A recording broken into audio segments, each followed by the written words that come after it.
Anda masih bersama kami di Dua Sisi, saya langsung ke Ibu Rosti. Ibu, tadi mendengarkan penjelasan Prof. Gayus bahwa ini kemungkinan besar vonis akan dijatuhkan oleh hakim. Tapi motifnya kemungkinan besar tidak akan pernah terbongkar. Bagaimana keluarga menanggapi hal ini? Ibu, kalau seandainya motifnya nggak terbuka nih, tetap bersikukuh bahwa ini adalah tetap pelecehan seksual gitu. Ya, berhubung ini kasus sudah ditangani hakim, jaksa, kan mereka bisa melihat, karena bidang mereka di sana, bidang beliau hakim di sana, profesi mereka di sana. Jadi kami sebagai keluarga mengharapkan hakim bisa menggali apa sebenarnya kejahatan Sambo Putri bersama komplotannya ini. Mengapa mereka bersama-sama menginginkan kematian daripada anakku? Kalau sekedar pelecehan, kan harus ada laporannya. Laporan sudah di SP3 kan. Nah, terus berpindah lagi ke Magelang. Di Magelang sudah diselidiki, tidak juga mau menunjukkan alat bukti yang sah. Dan melenyapkan juga alat bukti-bukti anak yang lain di sana. Seperti milik anak aku, HP-nya, laptopnya. Ya ini kan di hukum kita ini, ya mohon kami sebagai orang tua yang sudah korban atau sudah kehilangan anak saya yang saya banggakan dan saya cintai. Jadi kami mohon publik juga bantu kami. Publik mohon dukungan, supportnya untuk mencari atau menggali kejahatan apa ini dalam perbuatan Sambo Putri bersama komplotannya. Dan kita sama-sama lihat ada melibatkan oknum polisi yang lainnya. Jadi kalau ini saya lihat, saya sebagai orang tua walaupun saya enggak ada profesi di bidang hukum atau penegak hukum atau saya berada di kepolisian, saya mau kalau melihat sebagai ibu, kejahatan apa mereka menginginkan daripada kematian anak saya ini. Itu sudah sempat Ibu tanyakan juga ke Sudah saya tanyakan. CCTV itu kan bisa itu. Dari CCTV aja sebagai alat bukti, apalagi rumah seorang jenderal. Tidak mungkin tidak diperlengkapi alat bukti atau pengamanan yang sangat ini, yang sebaik-baiknya. Kami aja di desa-desa lengkap dengan CCTV, warung-warung kecil aja CCTV. Jadi kalau cuma mendengar keterangan, penjelasan, dalinya si Sambo maupun si Putri dan semua saksi-saksi yang ada di sana, apa cukup kayak begitu di hukum kita? Di hukum kita kan harus ada bukti yang valid, harus ada bukti yang sah. Nah, itu baru hukum kita benar-benar nanti di sana terbukti yang jelas. Jadi kepada hakim, kepada jaksa penuntut atau JPU, kami mohon mari Bapak bantu kami untuk menggali ini untuk kebaikan tubuh Polri ini, karena si Sambo berada di tubuh Polri. Jadi semoga tubuh Polri ini, instansi ini boleh merasa rakyat Indonesia maupun warga masyarakat yakin dan percaya nyaman akan perbuatan atau tugas-tugas Polri di negara kita ini. Baik. Ini harapan kami. Baik, tadi di awal kita sudah menyaksikan ya Bu ya bagaimana permintaan maaf dari Ferdy Sambo. Sekarang kami ingin menghadirkan kembali bagaimana permintaan maaf dari Putri Chandrawati. Kita saksikan bersama. Saya dan Bapak Ferdy Sambo tidak sedetik pun menginginkan kejadian seperti ini terjadi dalam kehidupan keluarga kami yang membawa duka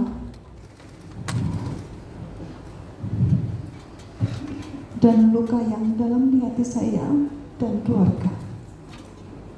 Saya juga sebagai seorang ibu bisa merasakan bagaimana duka yang dalam di hati ibu sebagai ibunda dari Yosua yang mengalami kehilangan seorang anak yang adalah nafas kehidupan. Untuk itu,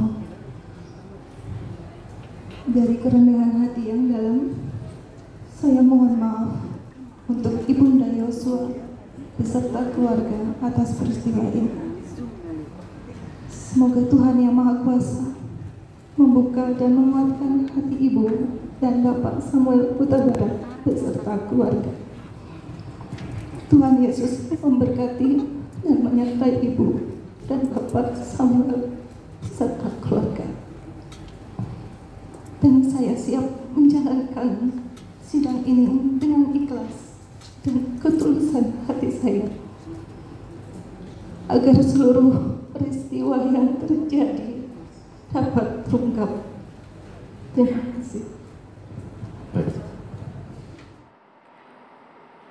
Bu Rosti, tadi kita dengarkan bagaimana Ibu Putri menyampaikan, membacakan pernyataan maaf dengan berlinang air mata juga. Saya juga melihat Ibu sempat menangis. Apa yang di pikiran Ibu sampai Ibu ikut menangis? Apakah melihat permintaan maafnya atau hal lain? Kalau saya melihat, apalagi kami sama-sama ibu yang telah melahirkan anak yang seharusnya menjadi contoh panutan buat anak-anak kami, agar kami memberikan didikan. Kalau seorang ibu itu harus memberikan didikan yang baik kepada anak. Jadi kalau saya lihat di sini Putri, seorang ibu hanya bicara, berkata, itu pun membacakan teks atau bacaan yang telah ditulisnya. Kalau seorang ibu udah mengatakan, berkata, minta maaf, itu harus terungkap dengan sendirinya. Terungkap dari lubuk hati yang sangat tulus. Jadi kata maaf itu tidak hanya dibuat-buat kalau itu kata maaf itu tulus. Mengalir bagaikan air sendiri itu kalau kita sudah mengatakan maaf. Jadi maafnya seorang ibu itu kan memberikan contoh yang tidak baik, apalagi di depan publik, di depan hakim, di depan semua media di sana. Jadi saya lihat di situ Putri itu memang dia dasar perempuan pembohong yang biasa mungkin diterapkan di dalam kehidupannya. Ya, dia adalah pembohong dan pembohong. Kebohongan yang selalu ditutupi di dalam peristiwa pembunuhan yang mereka sudah lakukan kepada anak saya. Ini yang saya betul-betul rasakan. Saya bukan menangis karena perkataan maafnya atau dengan wajahnya, mimiknya yang dibuatnya sesendu apapun itu. Saya bukan menangis karena itu. Saya mengenang betapa sakitnya, betapa sadisnya anakku di depan seorang perempuan yang telah melahirkan anak. Tidak ada hati nuraninya sedikit pun, tidak bergeming sedikit pun. Melihat peristiwa yang sangat sadis dan biadab ini, saya sayangkan kepada seorang ibu yang sudah melahirkan anak. Bagaimana ini yang saya rasakan, bagaimana apabila itu terjadi kepada anaknya. Apakah dia bersedia seperti omongannya kepada media atau kepada publik? Saya bersedia, saya akan menerima apa yang terjadi pada saat ini kepada saya.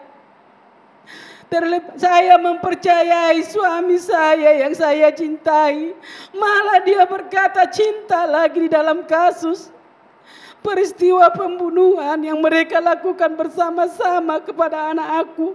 Satu orang bisa hanya satu nyawa orang harus bersama-sama mereka menghabisi, tidak memberikan pertolongan kepada anak saya yang sudah mengabdi, yang sudah setia melakukan tugas pengawalan, melindungi mereka. Tapi ini seorang perempuan yang menjadi seorang ibu. Tidak bergeming hatinya, hati nuraninya sudah mati. Bisa dikatakan tidak berarti dan tidak berguna. Sia-sia hidup seorang perempuan yang tidak memiliki kasih kepada anak.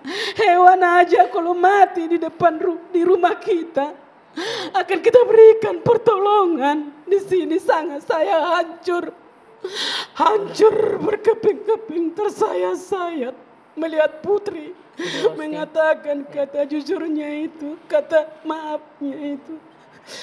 Sakit sekali.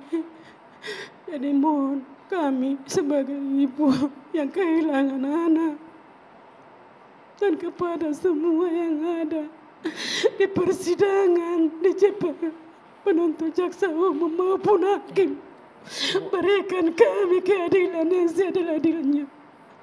Itu kerinduan kami dan permohonan kami buat semuanya. Baik, kita memang tidak berada di posisi Ibu Rosti, kita tidak bisa merasakan, kita tidak melewati mungkin ya Prof, Pak Panda, apa yang kehilangan Pak Samuel dan Ibu Rosti rasakan. Tapi tentunya kita juga sama-sama berharap bagaimana seperti yang Prof Gayus bilang tadi, agar kasus ini bisa terungkap, tidak hanya hakim memberikan vonis kepada para terdakwa, tapi juga membuka seterang-terangnya apa sesungguhnya menjadi motif terhadap pembunuhan terhadap Joshua, seperti juga diharapkan oleh pihak keluarga ya Bapak. Baik, kami akan lanjutkan pemirsa Dua Sisi, kami harus jeda dulu sejenak, tetaplah bersama kami.